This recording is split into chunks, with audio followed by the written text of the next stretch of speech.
Hey students, today we are diving into one of the most controversial laws passed by the British during India's freedom struggle, the Rowlatt Act of 1919. What was it? Why was Gandhiji so angry? And how did it spark a nationwide protest? Let's find out. After World War I, Indians expected more political freedom. But guess what the British did instead? They passed the Rowlatt Act, also called Black Act.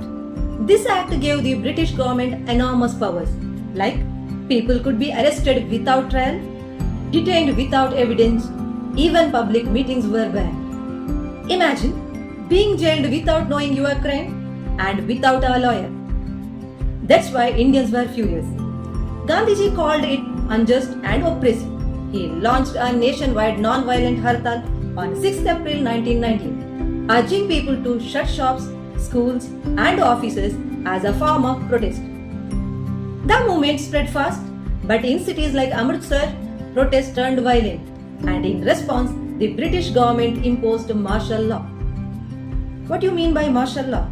That means the military took over the command and normal laws were suspended. And under this martial law came Brigadier General Reginald Dyer, who believed that strict punishment would teach Indians a lesson.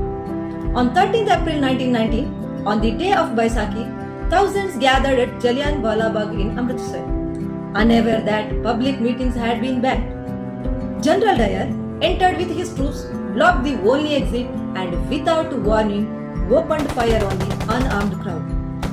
Hundreds were killed, thousands injured. No escape, no mercy. Across the country, people held protests, boycotts, and resigned from the government jobs. Clashes with the police and attacks on government buildings started. The government responded with a brutal repression. Gandhiji called off the Rowlatt Satyagraha as the violence spread. The massacre united Indians like never before and strengthened the resolve to end British rule. This massacre shocked the entire nation. Even people lost all faith in British justice. Let's recap. Rowlatt Act allowed arrest without trial. Gandhiji led a nationwide protest. British imposed martial law in Punjab. General Dyer ordered firing at Jallianwala Bagh. This sparked a turning point in India's freedom struggle. The Rowlatt Act wasn't just a law. It was the spark that lit a fire across India.